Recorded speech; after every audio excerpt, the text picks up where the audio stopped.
glória, Deus de bondade, de misericórdia.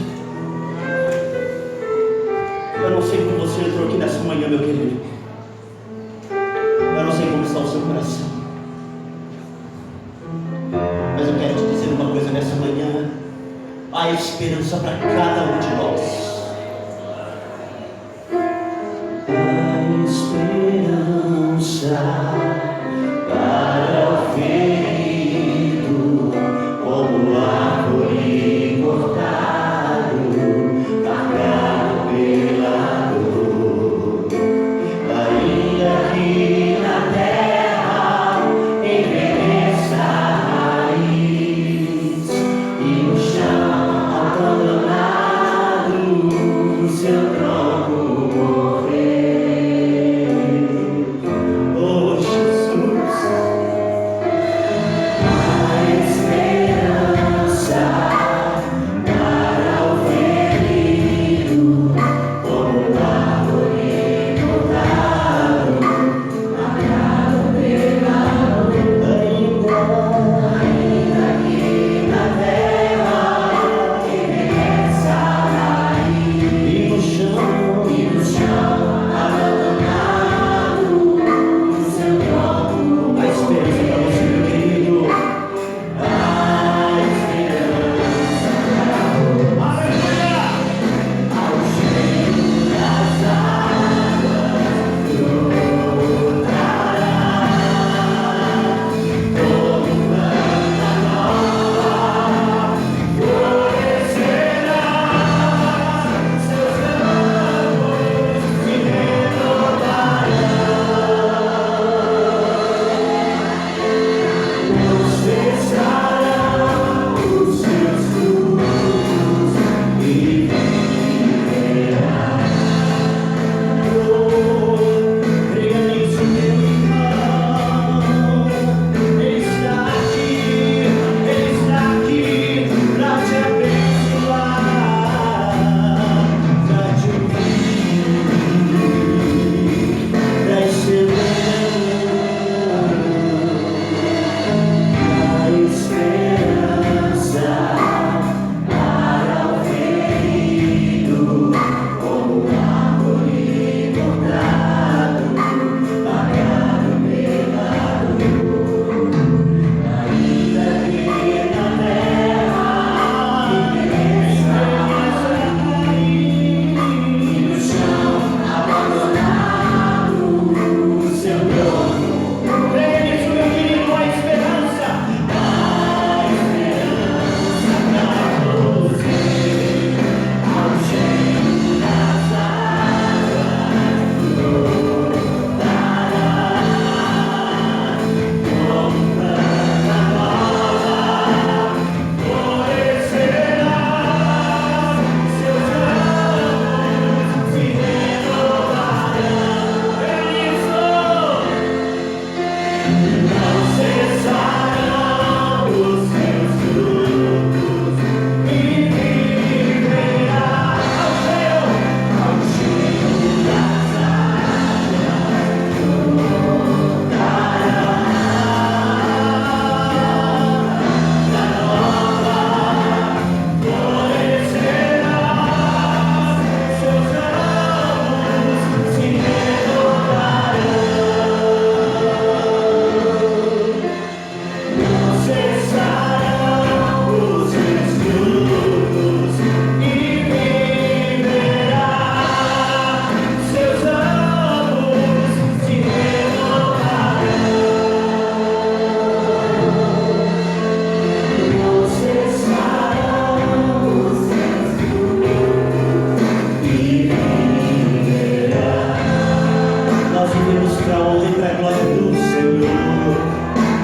Vivemos para o teu louvor a Deus, para engrandecer o teu santo nome em espírito e em verdade, porque a tua palavra diz que nós estaremos com o Senhor. Oh, igreja, ao cheiro das águas brotará,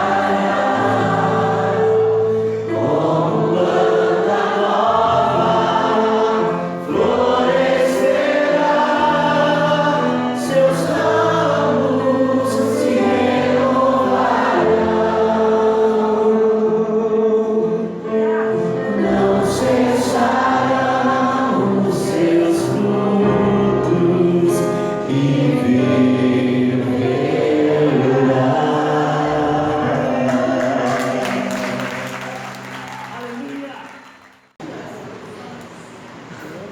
Romanos capítulo 5, versos de 1 a 5, diz o seguinte: justificados, pois, mediante a fé, temos paz com Deus por meio de nosso Senhor Jesus Cristo, por intermédio de quem obtivemos igualmente acesso pela fé a essa graça na qual estamos firmes, e gloriamo-nos na esperança da glória de Deus. E não somente isso, mas também nos gloriamos nas próprias tribulações, sabendo que a tribulação produz perseverança, e a perseverança, experiência, e a experiência, esperança. Ora, a esperança não confunde, porque o amor de Deus é derramado em nosso coração pelo Espírito Santo que nos foi outorgado. Amém. 13 reasons why. Não vou fazer um culto em inglês. Mas se você esteve no planeta Terra em algum dos últimos 3 anos, alguém provavelmente já deve ter visto ou ouvido falar nessa série. É uma série da Netflix. Tem um nome, eu não sei se o nome em português veio com tradução literal, mas seria alguma coisa tipo os 13 porquês ou os 13 motivos. E essa série fala de algo que tem afetado a humanidade e, mais precisamente, infelizmente, o meio cristão. Ela fala sobre suicídio. Algo leve para a gente começar no domingo de manhã, para falar a respeito, mas é algo tão presente e tão real no nosso meio, que isso já foi verificado inclusive por aqueles que não são cristãos, por aqueles que produzem conteúdo para adolescente, para jovem, para pessoas de idade e colocam isso na TV, colocam isso no serviço de streaming, e as pessoas estão consumindo isso, e a popularidade dessa série chegou a um patamar tão grande que houve registros de pessoas que se suicidaram após ver e assistir a primeira temporada dessa série de 3. Criaram um ambiente na internet, um site específico para poder ajudar essas pessoas. Quem assistisse, está lá em 30reasonswhy.info ou .info. Pessoas que precisam de um alento, de um encorajamento, de um consolo, têm acesso a telefones, a sites, a pessoas especialistas para poder cuidar a respeito desse problema. E meu irmão, a carta de Paulo aos Romanos é um tratado teológico talvez mais completo que você vai encontrar nas Escrituras. Nessa carta há uma convergência de ideias e de pensamentos que foram plantadas desde no princípio criou Deus os céus e a terra. E essas ideias elas vão esclarecer qualquer ou quaisquer dúvidas a respeito das ideologias que o mundo do século 21 está enfrentando e que foram plantadas juntamente com o desenvolvimento da história da humanidade. O que eu estou falando aqui não é uma coisa que começou ontem, é algo que tem se disseminado ao longo da história. O texto que nós lemos vai dizer que em qualquer situação, seja de risco, seja de pecado, seja de pensamento desconforme com a vontade de Deus, seja por palavra, por ato, por pensamento, por dolo, por catástrofe, conflito, inferno ou natural, todas as coisas convergem para uma só, para a glória de Deus, porque dele, para ele, por ele e para ele são todas as coisas. Versículo que está lá também em Romanos capítulo 11. Teólogos do mundo inteiro fizeram tratados e mais tratados teológicos baseados nas Escrituras, e um deles nós temos a Confissão de Fé de Westminster, que é a confissão que a Igreja Presbiteriana subscreve, dando à humanidade a capacidade de compreender perfeitamente as Escrituras de uma forma sistemática. Porém, o sincretismo a religiosidade exacerbada, o ceticismo, o misticismo, ateísmo, tantos outros ismos foram surgindo ao longo do tempo, destruindo o homem moderno. Você pode até responder de bate-pronto que todas essas mazelas que procuraram destruir os conceitos de adoração e a verdade espiritual do homem moderno, seja até fruto dessa luta do inimigo das nossas almas para nos separar cada vez mais de Deus. Mas eu tenho algo para te contar nessa noite. Perdão, estou tentando mudar a estação. Tem algo para te contar agora. É de manhã mesmo. É o pecado e os efeitos dele nas nossas vidas que vão procurar desviar a nossa atenção, dando motivos disfarçados de secularização. E por isso, além dos ismos que nós vimos, final do século XX e agora início do século XXI, nós encontramos a humanidade completamente cercada de problemas tais como a depressão, e da depressão aos extremos, e dentre eles, o suicídio. Nunca na história da humanidade se falou tanto sobre suicídio. Hoje existe até mesmo um telefone que você pode ligar para lá se você estiver passando por uma situação, é o telefone 188, para ajudar pessoas a não tirarem a sua própria vida. E você pode até pensar que nós estamos livres desse problema porque nós somos de Cristo. Leve engano. Membros da igreja de Cristo, pastores, filhos de pastores, têm sido arrastados para um mar de lama espiritual, que os lança numa angústia, depressão tão profunda, que eles não conseguem ver outra solução, a não ser tirarem a sua própria vida.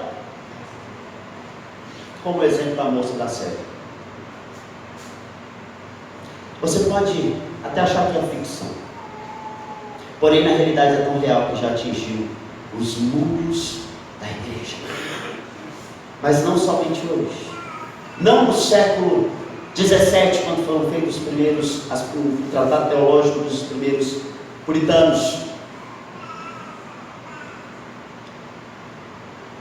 É importante nós lembrarmos que a revelação de Deus se deu através de homens inspirados por Ele mesmo, para endireitar as nossas veredas, aprumar as nossas vidas e reconstruir os nossos caminhos, simplesmente porque é assim que Deus quer. Um telefone para te ajudar é importante? Sim. Uma ajuda terapêutica feita por um profissional capacitado é importante? Sim. Mas Jesus, aos desesperados e sedentos da sua época, disse, e as suas palavras ecoam até hoje aos ouvidos daqueles que creem no seu nome. Ele diz: eu sou o caminho, a verdade e a vida, ninguém vem ao Pai se não for por mim. Ele diz: aquele que beber da água que eu der, nunca mais terá sede.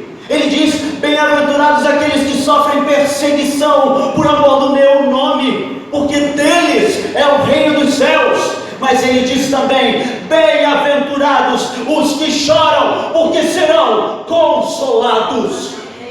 É Jesus que diz. Esse é o Deus que nós servimos, e não há outro Deus além do nosso Deus.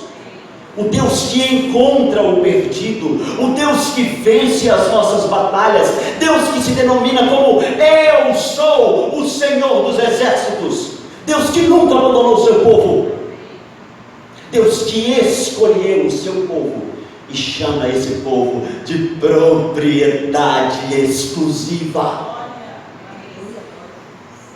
Deus que ama, Deus que transforma, Deus que liberta, Deus que dá esperança.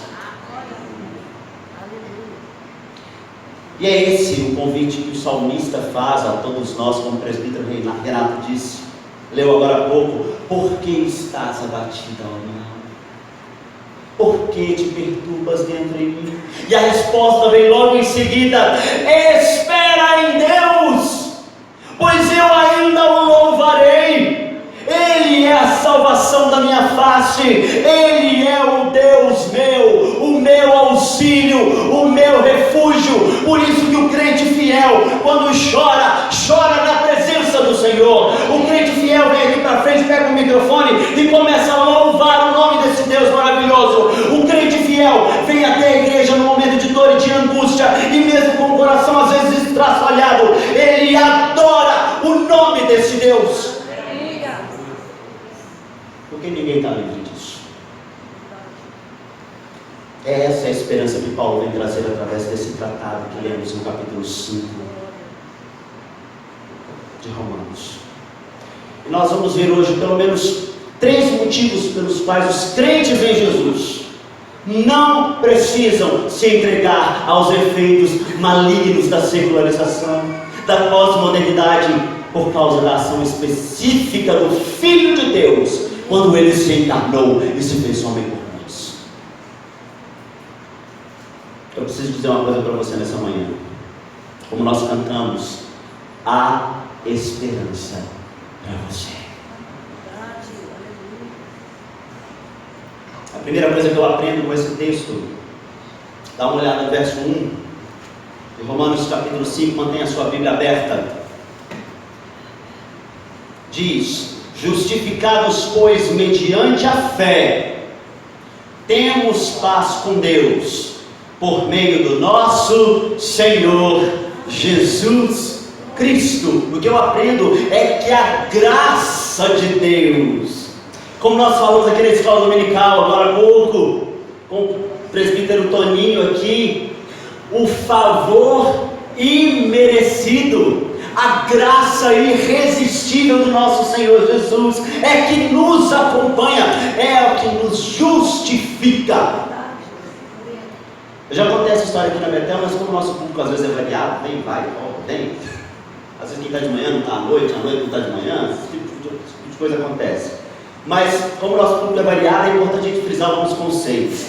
E eu acho que o melhor conceito que eu consegui entender para poder explicar bem basicamente a respeito da justificação é que você deve imaginar uma escola. Imagina que nessa escola tem um dono, e esse dono é o diretor da escola, e nessa escola tem um menino, que as professoras elas vão me compreender quando eu faço essa expressão. O professor vai entender que menino que é esse. É aquele que a minha esposa é professora, ela conhece muito bem esse ramo, ela trabalha numa escola de manhã e numa à tarde, e ela me conta às vezes as coisas que acontecem lá. É menino que anda pela janela, de um lado para o outro, depois tenta pular em cima do coleguinha só para ver o que acontece. Compreendeu? Do que eu estou falando? E tem esse menino dessa escola, e esse diretor olha para esse menino e fala: esse menino está perdido, não tem solução para esse menino. Eu só tenho uma coisa para fazer com ele: você vai embora, eu vou te expulsar daqui. Só que nessa mesma escola existe um outro aluno, e esse aluno é exemplar. Esse aluno é aquele que dá gosto de dar aula para ele, de conviver com ele, porque ele não faz nada de errado, pelo contrário, ele é esforçado, ele ajuda os outros. E no dia da expulsão, esse menino inteligente, esse menino que correu atrás, que ajuda, que procura o bem dos outros, tem um porém: é filho do diretor, do dono da escola. E ele fica sabendo que aquele menino perdido, o pulador de janela, o que joga lixo nos outros, o que tem que ser arrastado para poder conseguir levar ele para a diretoria, no dia que ele fica sabendo que esse menino vai ser expulso, ele vai até a sala e conversa com o pai, fala assim: ele está perdido, não está? Está perdido, vai ser expulso, né? Vai ser expulso. Te peço uma coisa então, pai, toda a culpa dele joga em mim. sobre mim, que eu aguento o tranco.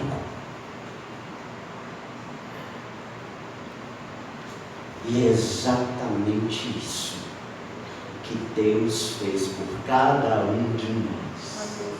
Porque nós estávamos perdidos, jogados num lamaçal. Nós somos esse aluno incorrigível, pecador, desgraçado. Nós somos os rebeldes. Nós nos afrontamos o dono da escola com a nossa ignorância, a nossa covardia, a nossa pecaminosidade, a nossa soberba, o nosso pecado. Mas Deus olhou para nós, para o nosso erro, para a nossa vergonha, e Ele nos amou. Nós não merecíamos nada dele, não merecíamos nada das suas mãos, mas Ele já havia dado tudo desde os nossos primeiros pais.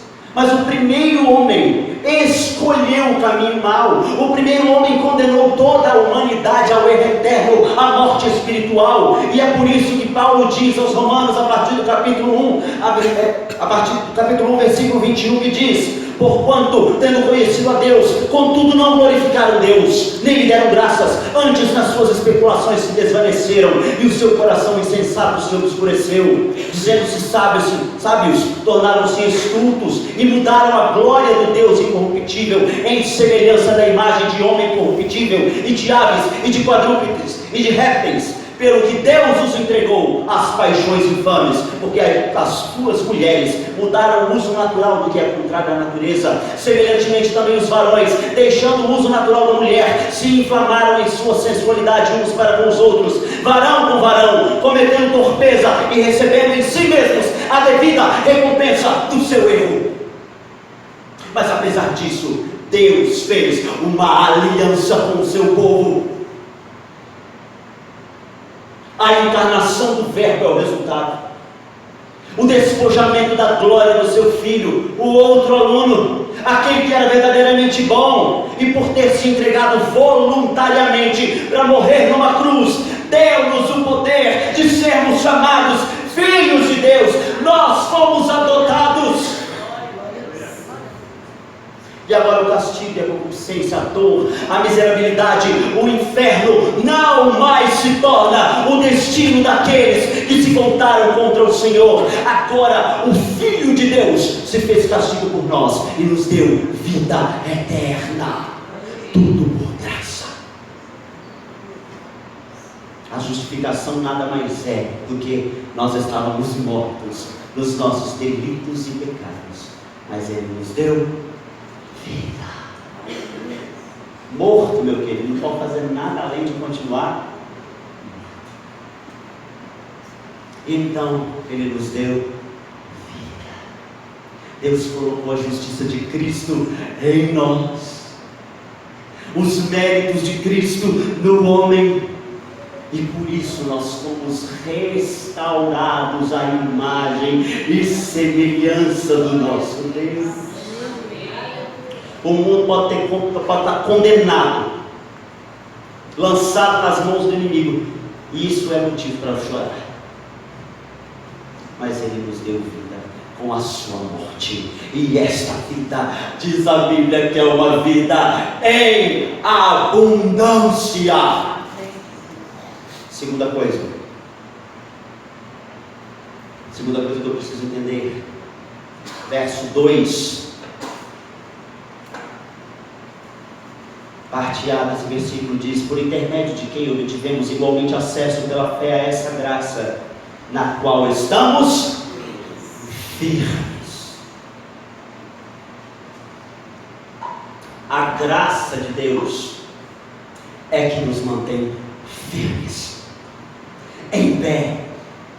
Não foi à toa que o mesmo apóstolo Paulo disse aos coríntios que aquele que julgasse estar de pé vigiasse para não cair.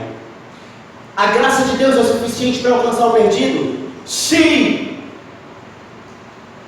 A graça de Deus é tudo em todos, principalmente a graça especial, revelacional, redentora. Mas ainda nós estamos sob os efeitos do pecado. Nós não fomos glorificados ainda. Nós estamos num processo. Não fomos completamente mudados, porque estamos neste corpo contaminado pelo pecado. Mesmo porque na carta aos Coríntios Paulo vai dizer: mas todos nós, com o rosto descoberto, refletindo como um espelho a glória do Senhor, somos transformados de glória em glória, na mesma imagem, como pelo Espírito do Senhor. Ou seja, existe uma progressão dessa graça, e ela acontece de glória em glória, é um exercício diário. E aí perguntam os astutos inflamados com as setas do inimigo, como diz lá também no salmo que nós lemos: onde está o teu Deus? Onde estava o Deus da glória quando o meu parente morreu de câncer? Onde estava o Deus da glória quando meu filho foi atropelado no meio da rua? Onde estava o Rei da Glória quando 2 aviões entraram com tudo no World Trade Center, matando mais de 2.000 pessoas?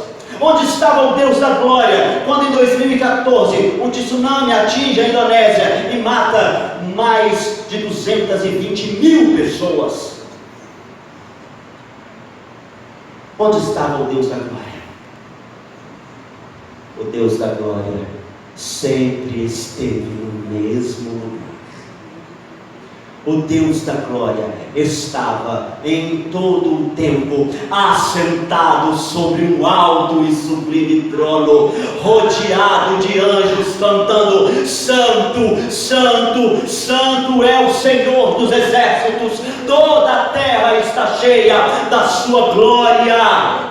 O Deus da glória estava no mesmo lugar quando Ele entregou o seu próprio Filho para morrer pelos nossos pecados.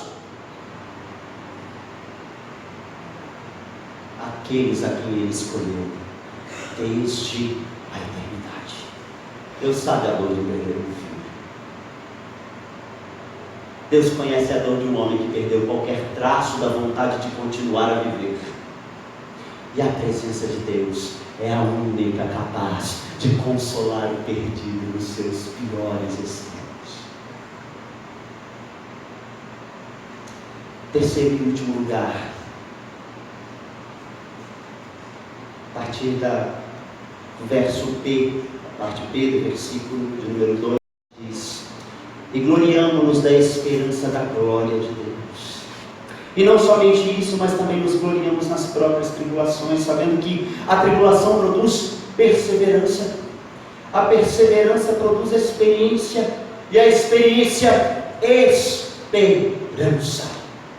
Portanto, meu querido, você pode concluir que, em primeiro lugar, a graça de Deus produz a esperança para que nós alcancemos aquilo que nos espera.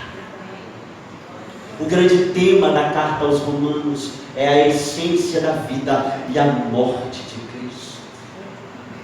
Lutero diz que é com essa doutrina que a igreja se mantém de pé. Todos pecaram e carecem da glória de Deus. Se formos nós olharmos pelas nossas obras, o homem é irremediavelmente perdido, condenado, lançado nas profundezas do inferno, e por isso está à mercê das artimanhas do inimigo. Mas nós não somos julgados pelas nossas obras, graças a Deus. Nós não merecemos nada da parte do Senhor. O texto vai dizer literalmente aí no versículo 2: nós nos gloriamos na esperança da glória de Deus. Terceiro vai dizer não somente isso, mas também nas próprias tribulações. É importante que nós entendamos que a justificação não é uma progressão para a glorificação. A justificação acontece uma única vez. Deus coloca a justiça de Cristo em você e você é regenerado. Não é um ato que Deus faz por nós, mas Ele faz em nós pelos méritos de Jesus Cristo. E é por causa desse ato de justificação que nós somos regenerados. E essa regeneração ocorrida uma vez nas nossas vidas é que nos faz progredir de fé em fé. nos faz olhar para este mundo mau, para esse mundo caído, para esse mundo destruído pelo pecado, para este mundo onde revistas, filmes, novelas, HQs de super-heróis, como vocês viram recentemente aí, tentam empurrar a goela abaixo da sociedade, a secularização, a homossexualidade, os valores da família sendo destruídos em nome de uma tal liberdade. Essas tribulações produzem em nós, através da justificação de Cristo, uma perseverança, um acreditar que há um Deus sobre todas as coisas, acreditar que mesmo nos sofrimentos causados pelas mazelas deste mundo, acreditar que mesmo com o bullying que às vezes nós sofremos, acreditar que mesmo com as decepções inerentes ao homem, até mesmo dentro da igreja, com as atitudes de um com o outro, mesmo com a vergonha do pecado, essa perseverança produz em nós algo chamado esperança. E dizem que a esperança é a última que morre. Mas esse é o pensamento humano. A esperança, ela vive no coração do mundo. E o verso 5 vai dizer: ora, a esperança não confunde, porque o amor de Deus é derramado em nosso coração pelo Espírito Santo que nos foi outorgado. A canção vai dizer que quando o mundo cai ao meu redor, eu não serei abalado. A Bíblia vai dizer que no nome de Cristo as nações colocarão a sua esperança. O salmista vai dizer que ele coloca a sua esperança naquele que tem todo o poder. E outro autor vai dizer que eu quero trazer à memória aquilo que me dá esperança. E eu quero concluir dizendo para você, meu querido e minha querida irmã, você foi comprado e remido pelo sangue de Jesus. E o sangue de Cristo cura, liberta e muda o seu modo de pensar. Mas se ainda nós não abrimos os nossos olhos para toda a obra salvífica de Cristo no Calvário, é necessário refletir a respeito das nossas vidas. É necessário lembrar que nós não estamos sozinhos. É necessário lembrar que existe um Deus que cuida de nós. Precisamos lembrar que a esperança que a justificação produz em nós aponta para um dia em que todo olho verá, toda língua confessará que Jesus Cristo é o Senhor.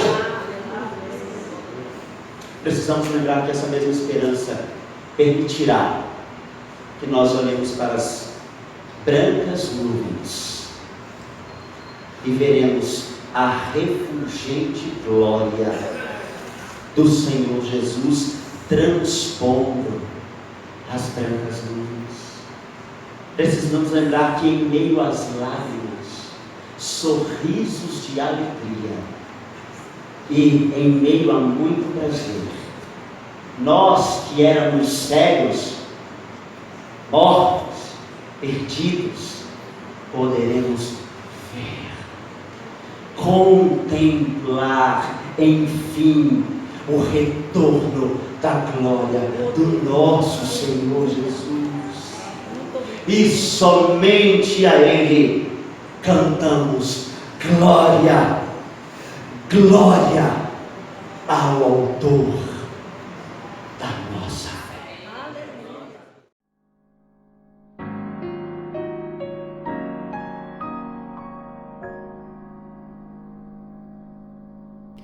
Ó Pai, eu queria tanto ver o meu Senhor descer, vindo me encontrar. Eu posso até imaginar a refulgente glória do Senhor Jesus, transpondo as brancas nuvens, no mais puro azul, onde nem sul nem norte existirá. E em meio a lágrimas, sorrisos de alegria e de prazer, eu que era cego agora posso ver, contemplar, enfim. Por isso eu canto glória, glória, glória ao Autor da minha fé, glória, glória ao Autor da minha fé.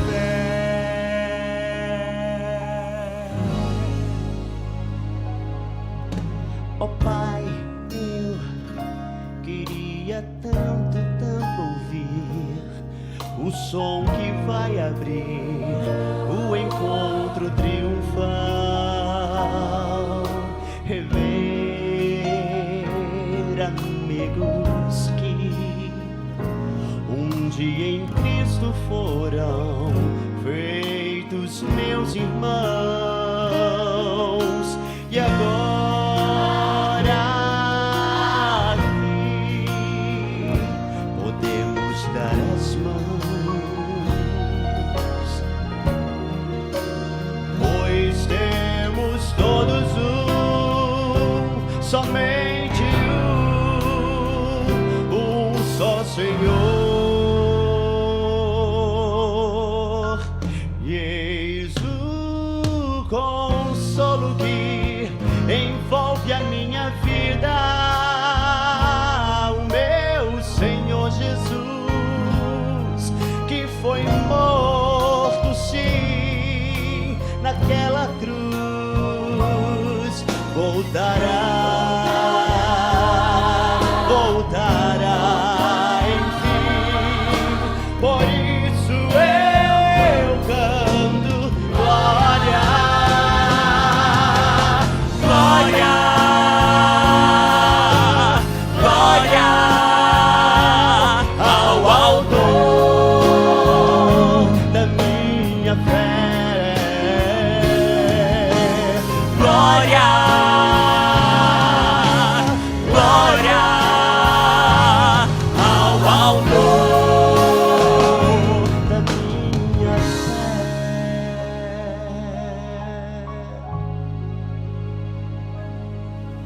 Glória ao Senhor, glória ao Senhor, glória ao Senhor, Autor da minha Glória fé. ao Senhor.